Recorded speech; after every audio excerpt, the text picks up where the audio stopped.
Oh, hi, podcast listeners. There's many ways you can listen to the Real Nerds podcast. You can subscribe on iTunes. You can also subscribe on Stitcher Radio. You want to send us a Twitter message?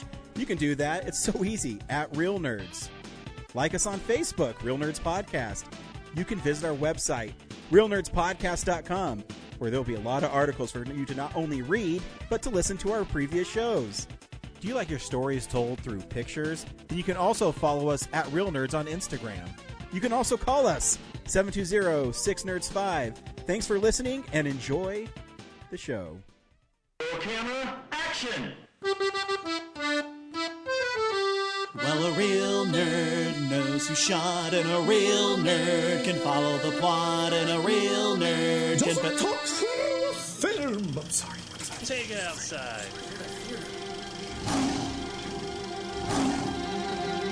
Well, a real nerd knows who shot, and a real nerd can follow the plot, and a real nerd will give it all they got. Lights, camera, action! Real nerds. Aloha and welcome to a fabulous edition of Real Nerds Podcast, the best movie podcast on the internet. I am Ryan. I am joined by Brad. I can't believe I'm actually going to review a movie that I saw the same day we're doing the podcast. I know, me too. Literally, I think I got out of it about 2 hours before you did. Yeah, like that hasn't happened in years. I know. I mean, we've come so far that it's literally just the both of us now, too. You know, our crew is still around, but they've been cut by 5/10, I don't know. A lot. Math's hard. Yeah, our parent company, Neb Decisions Multimedia, downsized and cut their hours. So we call this the Zaslav treatment.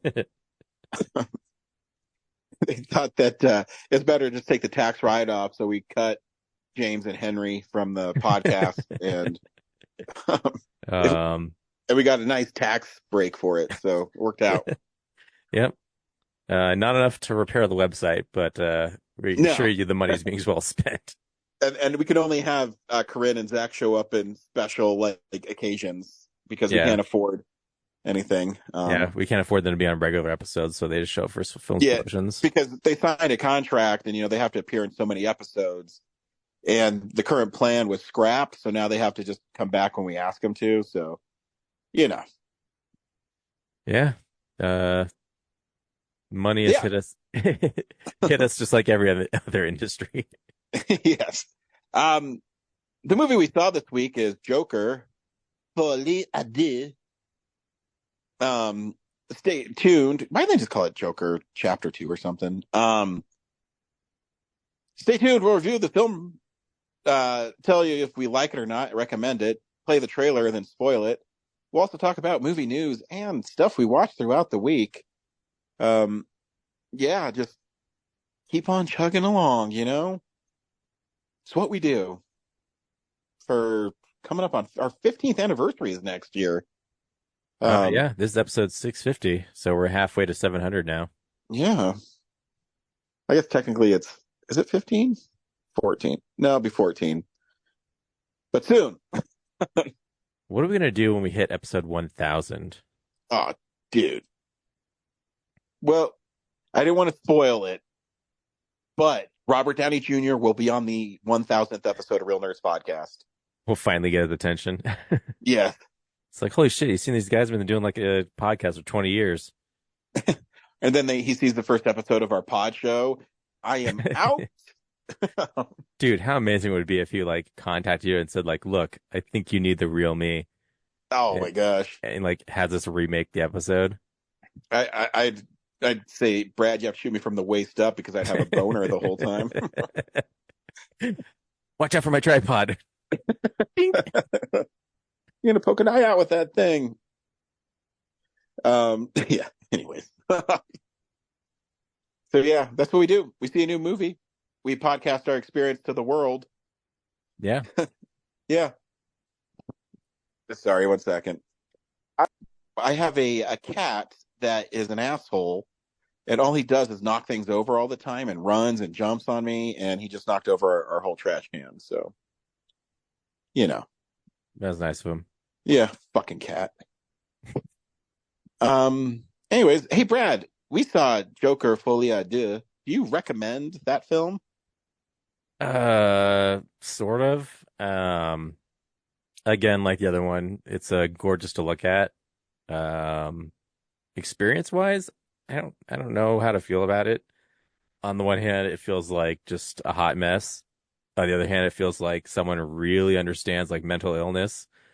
On the other hand, kind of a puss out way out of the franchise. I don't know, like, yeah. You know what? I actually agree with everything you said. I really liked the first one. My biggest complaint about the first one is how it ended, and it's also one of my biggest complaints about this one. Is I thought the first one should have ended with him on top of the cop car and smearing the blood to be the Joker smile, instead of him being in a mental institution. And this one kind of just takes the mental illness part, where I was compelled at certain points in this film, because I really liked the Harley character for a little bit, and then I kind of didn't. Yeah. And then you're right, the ending is a big puss out, and when I read an interview with Todd Phillips, it's even bigger slap in the face. And we're seeing that. I saw it on a Tuesday, so the audience has already weighed in on this film, and it's not going to do well. So, Yeah. Probably gonna be a big dip from Billion Dollar, but also like I also like appreciate it for being daring to like not be a typical sequel, if that makes sense. sure. So I'm like, yeah, I just don't know how to feel about it. And also like it has like a strong commentary on how like our perceptions of these characters, it's like how it like does society damage, you know? Mm-hmm. But yeah, it's a weird one. Yeah. Here's the trailer for Joker. 2 years ago, the name Arthur Fleck hit Gotham like a hurricane. The trial of the century. They believe Arthur Fleck to be some kind of martyr.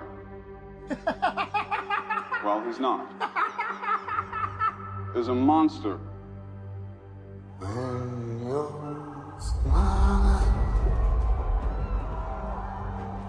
when you're smiling, When I first saw Joker, when I saw you, the whole world smiles with you. for once in my life, I didn't feel so alone anymore. When you're laughing, oh, when you're laughing, the sun comes shining through. For once in my life, I have someone who needs me. How about you, Arthur? Do you still think you're a star? Showtime.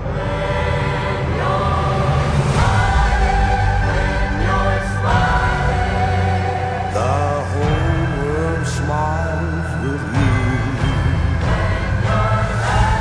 You can do anything you want. The sun comes You're Joker.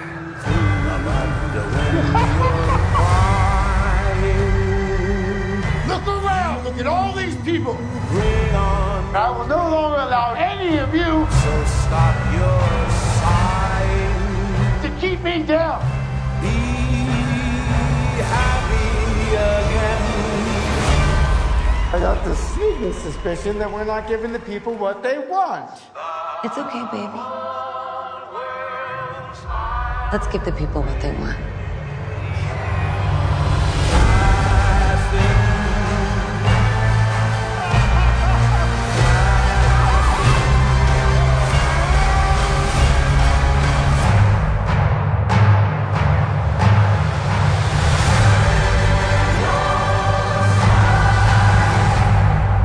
Sing hallelujah. Come on, get happy. Get ready for the judgment day.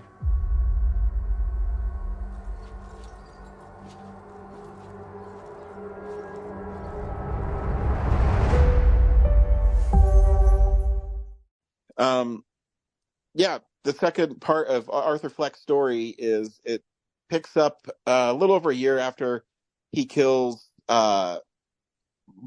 Murray something. Murray. Yeah, thank you, on his talk show, and he's getting ready to go stand trial, and he's being evaluated if he's competent or not for trial, or whether he's too insane to do it. And his defense attorney, played by Catherine Kinnear, who's great in this movie. Yeah, I didn't know she was in it. I know, I didn't either. She believes that Arthur and Joker are two separate people, and that he suffers from basically two personalities due through years of abuse. Yeah, and even though it's like it should be Blackgate Prison, but it's Arkham Prison, and she's trying to get him moved to like a mental health facility instead of an asylum, or trying to get him sent to an asylum instead of prison.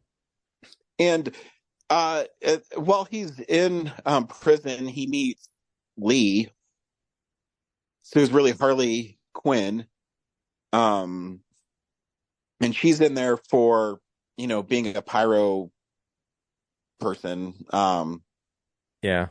And pyromaniac, thank you, and burning her house down, and she connects with him right away, and they kind of build this little love thing, and there's the musical numbers I actually thought were really clever in this movie. I thought it told this story well, and to your point, before we started this, there is a mental illness part to this that I think helps with the film being, I don't know if maybe like a little perverse in you feel sorry for Arthur, because they also turned the dynamic of Harley Quinn and the Joker, where you learn, we are in spoilers, that Harley is actually still a psychiatrist, and she's using him because and exploiting his mental illness like other people are exploiting it. And I thought that was an interesting dynamic because it kind of makes her gives her character a different dimension. Yeah, she's not like the just like sycophant of head over heels for this guy, and will do anything he says. She's like actually the one in control. Yeah, so it's a cool dynamic because she is really cold and calculating, and she preys on Arthur's mental illness and his low IQ, where she tells him, "Oh, I'm pregnant, by the way," after she is called out by his lawyer for being a liar. And then he falls into the trap again and, becomes the Joker at his trial. And, there is some elements to this film that are really cool, but then also there's parts where it's a little boring and, I don't know. Yeah, I was sitting there going like, for 2 hour, 10-minute movie, like what are they gonna do at this point? Yeah, and like what I was watching. Yeah, and there's the next thing I knew is that like almost over. Yeah, and there's a lot of unresolved storylines. Because I don't know if it's on purpose, but I wanted to see more of Harley Quinn. Even the trailers had like them dancing on the steps of the courthouse. Oh yeah. When Arthur got out, the comic book person in me, when at the end, when they do the car bomb at the courthouse and they get Arthur out and he meets Harley on the stairs, I really wanted them to become, the clown prince of crime or the comic book guy in me. But then they go to this total puss out of that Arthur really isn't the Joker.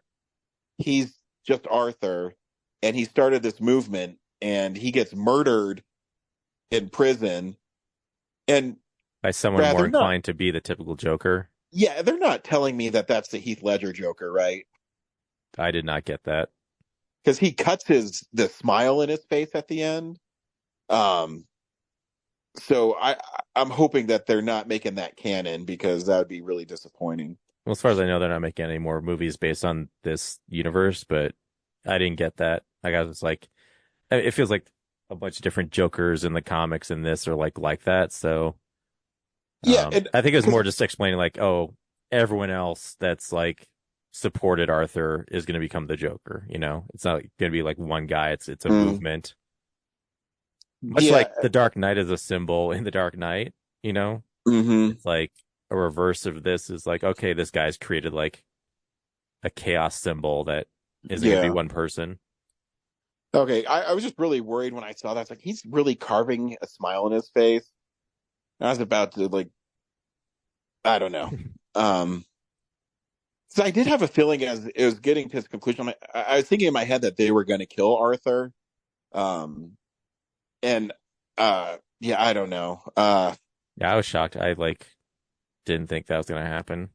I figured like maybe Harley was going to come back and like, oh, I've got this plan, or this is all part of the plan, and yeah, just like they knifed him, and like I didn't really get like why the guards were so upset by his television appearance. Like because he called him fat. Fat? Yeah, come on, dude.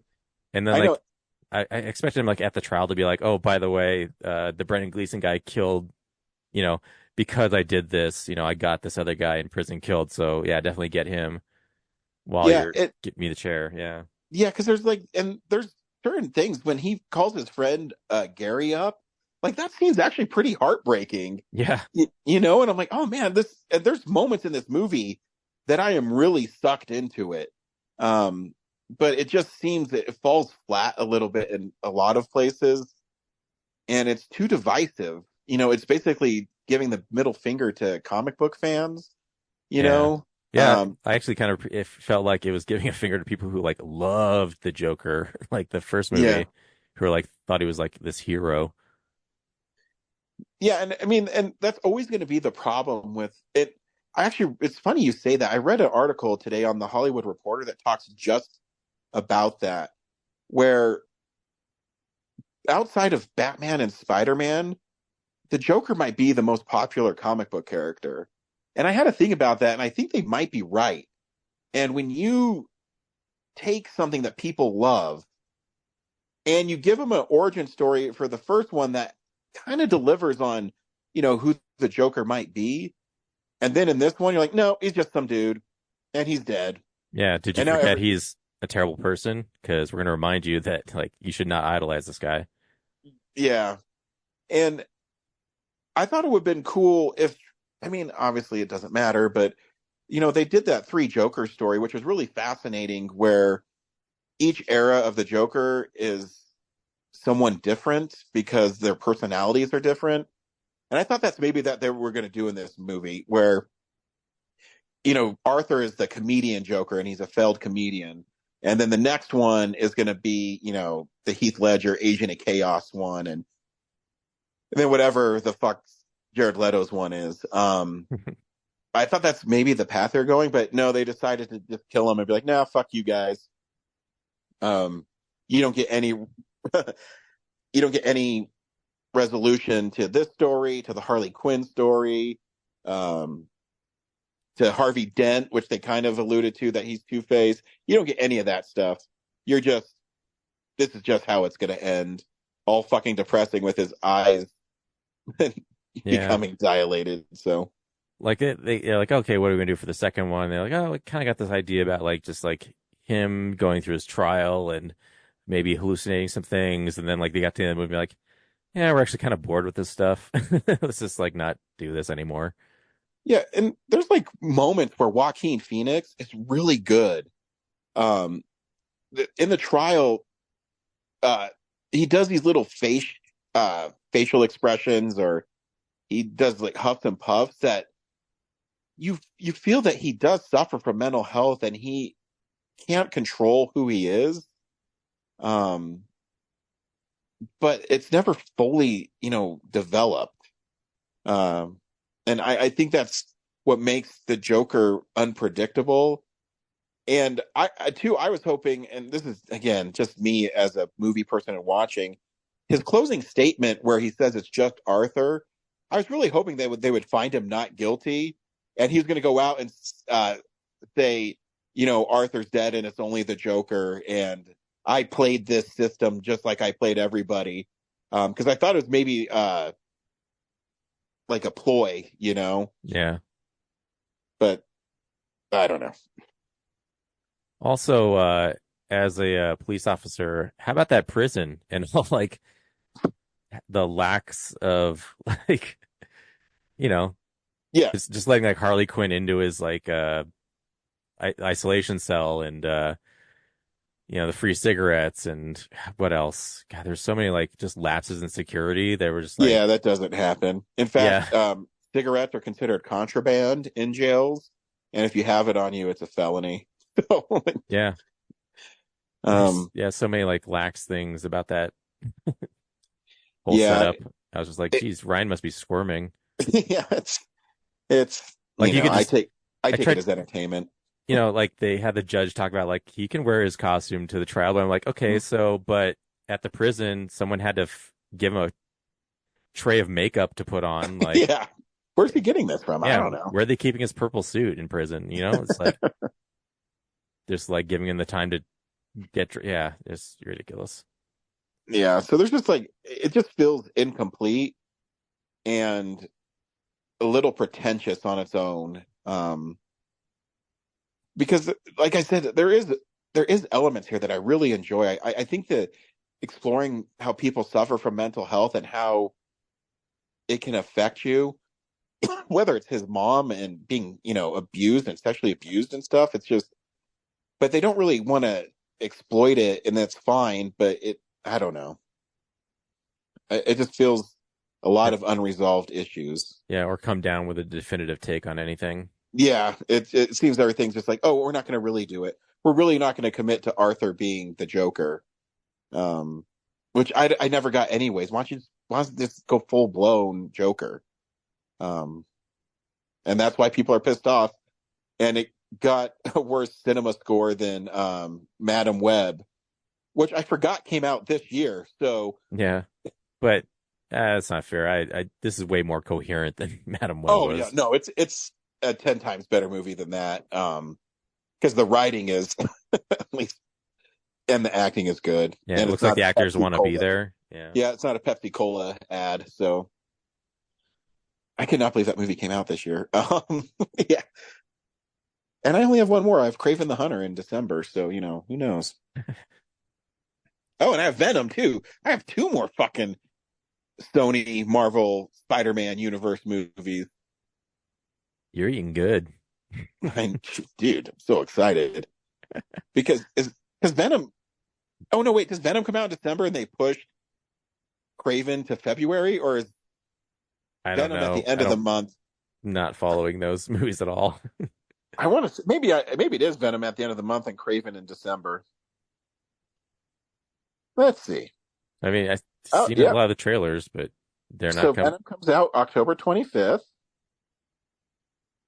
Oh, geez. Okay. And Craven is December 13th. So they literally are just stacking their Marvel movies. So good for them. Yep. Anything you want to add for Joker, Brad? I don't think so. I think we covered it all.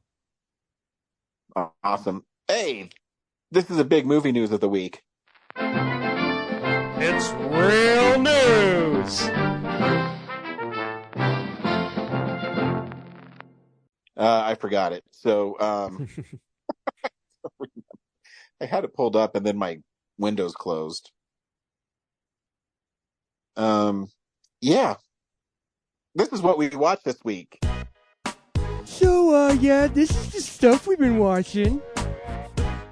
Brad, what'd you watch this week?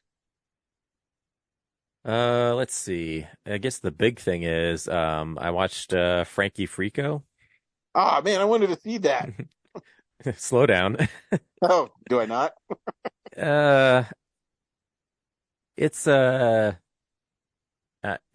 not. So Frankie Frico is the story of this square ass business guy, who is pretty milquetoast, and he goes home and watches this commercial, like one of those 900 number commercials, late night ones for this guy Frankie Frico, who's like this like gremlin character who likes to party. Oh, And shit. then his wife, who is pretty dissatisfied with their relationship, is like, I gotta go out of town, so you better keep the place neat and tidy while I'm gone. And he just can't resist calling the number. And then Like Cat in the Hat? Yep. Frankie Frico gets transported from his universe with two other little gremlins. And they trash his house. And meanwhile, his boss, who's basically like a lumber type, is trying to get him to go into work on the weekend to shred some documents for some, activities that he might be indicted for. It's like, I need you to go to the office and shred these documents and make sure the camera can see you do it. So it's got this like quirky, typical like Psycho Gorman type of humor, and it is funny. But Frankie Frico is like really underdeveloped as a character. Like, yeah, he's just a party gremlin, but he's got like these two sidekicks, so they all kind of share the spotlight. And but they're still like secondary to this. I forgot the character's name, but like the dork guy. So yeah, eventually like they're about to murder him, and then like he gets the upper hand and then doesn't, and then he gets transported back to like Frankie Frico's universe where there's like this mob boss who's like ruling the entire planet, and putting Fricos into like camps and things, or killing them via robots. Yeah. It's crazy. And there's a lot of like fun puppety type stuff and practical things and silly, goofy jokes. Like eventually the boss comes over to his house and it's like, I want to, so like the Frico shoots the nerdy guy in the neck. And like he goes to the office and he's like, eventually he gets his boss to come over and he's like, I still think you're lying, but I want to see like what you're talking about, like, because you have this like gunshot wound in your neck. And he goes like into the basement and steps in a bear trap and like it's covered in glue and stuck to the floor the rest of the movie. Stuff like that. And there's like a big monster, like practical monster at the end that they fight with a chainsaw. But yeah, there's just like not much else there, Huh. Because I was excited, because Psycho Gorman, and I mean the trailer is pretty silly. Yeah, I mean, for as silly as it is, they're still like, oh, there's like the kids, and they're having like this emotional story connecting to this character, but like, there's not any real emotional connection in this movie. Like Frankie Frico, like I expected Frankie Frico to like teach the nerdy guy how to not be a dork all the time, and it's really like barely in that like part of that, and it's like really not obvious. Like there's a twist at the end that I want to say. But what's really going on, but like, yeah, like for most of the movie, it's just like them fighting each other and trashing the house, and then going to like the Frico world and getting turned into slaves, and like going before like the big boss guy, and yeah, it's just like just general zaniness, like a big fluffy cartoon. Mm-hmm. Whereas like, yeah, Psycho Gorman at least has like these kids, and I forget, like they have this like relationship with their parents they're trying to like solve, I think. And then like, yeah, like they at least like make Psycho Gorman like not a killer anymore. Yeah. It's not like they teach Frankie Frico to not be a party animal all the time, and in return, like the nerdy guy gets more confidence or something. Yeah, it's when I see the trailer, it reminds me of those old 80s like Munchies movies or something, or Ghoulies or something. Yeah, the villain is actually called Munch. So is it really? Yeah. That's awesome. Yeah, I think I'm still going to see it, but I think it's already out of theaters. I think it's only up there for a couple days. Yeah, they had a couple showings, but I guess the Blu-ray's coming in pretty quick, so it'll be Is easy it to worth see getting soon. on Blu-ray? I'm not going to. Yeah, like I would watch it again, but I don't know if I'd like on purpose try to watch it, Oh, okay. So I'll try to stream it then, is what you're saying. Yeah, like I said, I wouldn't mind watching again, but I'm not gonna like try to. There's just not much there. Gotcha. Yeah, like if I watch it again, it's because like I want to see like that Office joke again or something. It's Yeah. it's like I love the story so much. So, yeah, and yeah, I also watched The Burning. The Tom Savini horror movie. Yeah, Yeah, it's okay. yeah. We were making fun of it as we are watching it, pretty much. But yeah, that's shockingly like Fisher Stevens is in there, Holly Hunter's in there, Yeah, and Jason Alexander. Jason Alexander, and then like it's written by Harvey Weinstein. Yeah. Um, yeah, it's one of the hardest commentaries to listen to, not because it's the director's fault.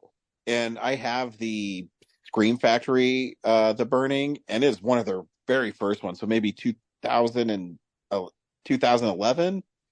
And the director really thanks Harvey Weinstein for getting his movie made. I'm like, ugh, God, yeah. this is aged poorly. Yeah, and I was just like, watching the meta version of it where like Harvey Weinstein is the burned guy. Oh, there you go. Like he wrote this because like deep down he's like a burned, scarred guy who's like just out to get women and stuff. Yep, I mean that raft scene's really cool. Yeah. But also, like, if I stood up in a canoe, I would not just like have the balance to cut 3-4 people and up. You'd fall in your face in the water. Well, that's not because you're not Cropsy, dude. So yeah, and then also, yeah, that like I don't know, concrete jungle that they have in the woods. It's very much felt like, hey, we're at the actual Cropsy legend site. Let's like draw this out for 30 minutes. Pretty sure they recycled a bunch of shots where that one denim shirted dude is like just in this tiny barn, like circling around the same stuff. I picked that up when I was watching. I did the same thing. I said, did they just flip shots? What is going on here? Yeah. Yeah. I guess like one more thing I watched, like not a hugely notable, but I saw this movie called Notice to Quit. Mm-hmm. It's about this guy who's a real estate agent in New York, and he's like down on his luck, but he has to get his daughter. He's divorced. He has like his daughter wants to hang out with him, but he like has to like sell or like rent some properties or sell some properties so he can make rent and everything by the end of the day. But he has to bring his daughter along with him, and it's kind of cute, but overall like not terribly interesting. Yeah, you just watch this loser just like be more of a loser, and then eventually be like, yeah, at least I have my daughter. Yeah. So the world's okay. Well, kids make the world fun. But it's like one of a bunch of movies like at the Mills that like I haven't seen trailers for, and it's like only out around for like a week or two. Yeah. What'd you watch? I just keep on my spooky season going. So I'm closing on a house and I'm selling my house. So I'm kind of trying not to spend a shit ton of money because all I'm doing is spending a shit ton of money on inspections and stuff. Yeah. So I watched 2023's Haunted Mansion again, which is, I think it's a better movie than people give it credit for. How'd you even see it? It's so dark. It is a dark movie. It's fun. There's a lot of cool callbacks to the ride. I think it's better than the Eddie Murphy one. And yeah, it's just a fun little family, spooky movie. I watched Abbott and Costello Meet Frankenstein, which is brilliant. It's another film where they're not really making fun of the monsters, but the situation that Abbott and Costello were in present the laugh. My favorite is always when Costello is in his room and the Wolfman keeps on trying to get him, and he just happens to move at the last second before he's got by the Wolfman. It's a brilliant movie and it's really fun. Your favorite type of movies, 1940s black and white films. Yeah, just mainline that for me. Yeah. And the last two things I watched them last night, is I watched Terrifier 1 and Terrifier 2. Why? Which is really interesting to watch back to back. Because it's unrelenting violence and like sadism and torture. It's like, can they be classified as snuff films at this point? I mean, Fuck. Yeah, probably. Because, one of the reasons why the writer-director self-finances them is because he doesn't want studios to tell him what he can put in them, because he wants to keep it that extreme.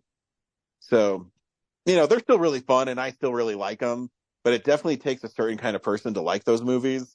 It's not a horror movie. Even if you like horror films, I won't be like, you know what? You need to see Terrifier. You need to see a woman sawed in half from her groin to her head. Yeah. And then for 30 straight minutes. Yeah. Then that you're good to go. So yeah, that's all I really watch. I've been starting to get back into horror movies I have and having fun watching them, because I do love horror movies, and sometimes I don't think I exploit me having all these movies I own enough. It seems sometimes I'm always chasing, the new thing. So lately I've been watching a lot of movies I've owned, and it's been fun. Which brings me to next week. We're seeing Terrifier 3. Oh, not Saturday Night the movie? I looked, it's not playing in a lot of places. Should be. It's at the Alamo. Is it at the Alamo? Man, let me bring up my handy dandy Alamo app. Yeah. Thursday. Oh, there it is. So maybe we'll do two. Maybe we'll do Saturday Night and Terrifier. And I actually think Piece by Piece looks interesting too. Yeah. I mean, I'm not the biggest Pharrell Williams fan, but I mean, it looks like an interesting way to tell a biography. Yeah. I feel like we've got to get on a film explosion for this month. So, we do. That'll be October 20th. We'll be recording Film Explosion 2004. Because that's a day I think you marked, right? Yeah. Okay. However, yeah, I've recently been informed there is not a show. Oh, yeah, the birthday party is at 1. So if we do it in the evening, we're good. Well, that's what time you usually want to do it, right? Yeah. Yeah, that's fine with me. And it works out because it's a Sunday. I can start because yeah. Is there a Broncos game that day? No, I have it this week. That's why I couldn't do it this week. Yeah. Next week I don't. But if all goes according to plan, I'm closing on my house on the 23rd, so I have to keep packing and move out. So yeah, at nighttime would be fine. Awesome. Yeah, and it's not done till it's done, Brad. But it looks like I'll have at my new home. There'll be a basement that will have a podcasting area. Oh, what better? Yeah. I mean, that's what I told my wife. I'm like, we're getting a divorce if this doesn't happen. And she's like, okay, here's the divorce papers. I'm like, I'm just kidding.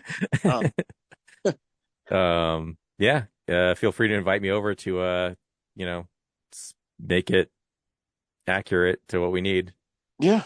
Yeah. Well, when I get all my stuff in there and we, look around and we'll see what we can do. You're gonna need to install like a steel door so that none of the shit gets stolen. Yes. I heard there's a lot of trouble in the Green Mountain area of Lakewood. So yeah, until next week. See you at the movies. A real nerd knows who shot. A real nerd can follow the plot. And a real nerd will give it all they got. Lights, camera, action.